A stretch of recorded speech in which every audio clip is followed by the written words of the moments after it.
been sober, y'all, 9 years. This month will make 9 years. It's still in the forefront. Hey, King Dre, right, y'all? It never goes away because I dealt with the extreme consequences of it, right? It says that there are negative consequences to that thing.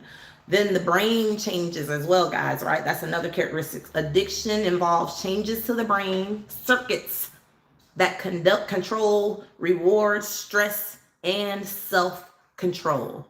Repetition be strong. Yep. Yep. 12-7. It's a pull, right? It's like a magnetic pull almost.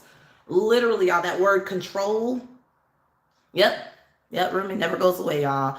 That word control is so important because I feel like even with an addiction, you tend to tell yourself that you've got it under control, right? And I feel like when you start saying that and you're trying to convince yourself of that, that's when you know something may be going on, right? You guys, becomes your comfort zone, right, BB? Yep.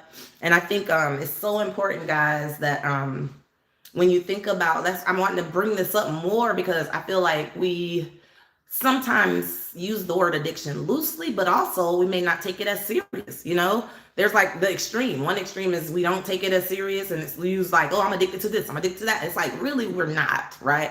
But then when it comes to when it's serious, oh my God, bargaining is a big one, right, Rumi? Big one. Bargaining, oof, always making that trade-off and, you know, thinking you can control it. Like that word is so strong, you guys. And the causes of an addiction too, I want to make sure I hit that real quick. Causes, guys, it could be a number of different things, but addiction is a complex condition that involves genetics, environment, life experiences, and brain chemistry, right? So there's not, you know, two people can have the same exact drink on the same day at the same age. We both have the same, but guess what? My upbringing, my background, your whatever, everything is going to influence how that affects us, right? How that hits me. Even physically, right? There are people who can drink their butts off. Like I got to the point, my tolerance was through the roof, but it was because I had built that tolerance from drinking so much. And that's when I knew, I'm like, wait a minute, I don't even want to drink anymore, but I keep drinking, right?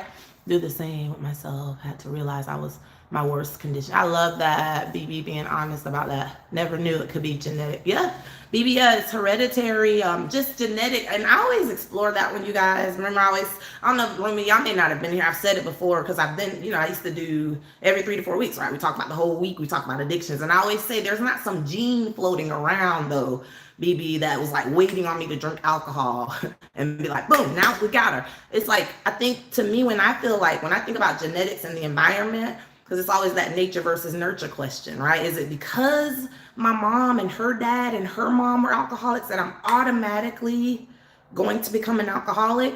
Or is it because the environment that I see, right? Think about it. To me, that's bigger. Y'all know I studied psychology, so that was really fascinating to me to look at. You know, because two kids can be brought up in the same exact home. One of them decides, I'm never going to drink ever because I saw my dad and what he did when he drank. This person says, you know what, bump it, right? I choose to party and drink, and this is my escape because this is how I coped with it, right? So it's really a very, very, I think, fine line, BB. Yeah, see, there you go, Rumi. Yep. Truly had to stop being my worst enemy. I was hurting. I was supposed to be. Yeah, there you go, right, BB? And I posted stuff about that, BB, how it doesn't just affect you, right? It affects the people around us who love us. So that's the thing, y'all. An addiction is a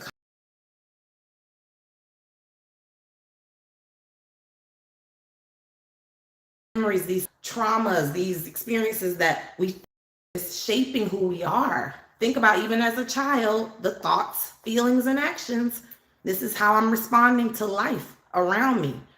Imagine if you didn't have good guidance. Imagine if you didn't even have food. There are people with food scarcity. There are people who don't have the proper hygienic products and stuff. I mean, you know, going to school hungry and not clean and dealing with craziness. Then when they get to an age where someone introduces something, boom, automatically, right? So is it genetics, right? Is it environment? Is it my life experiences? I grew up around this. This is what we do every day, right? How do I get away from this now? Both siblings didn't drink. Yep, see that for me? It's dopamine like a drug, and the repetition good or bad. Right, so true, 12-7.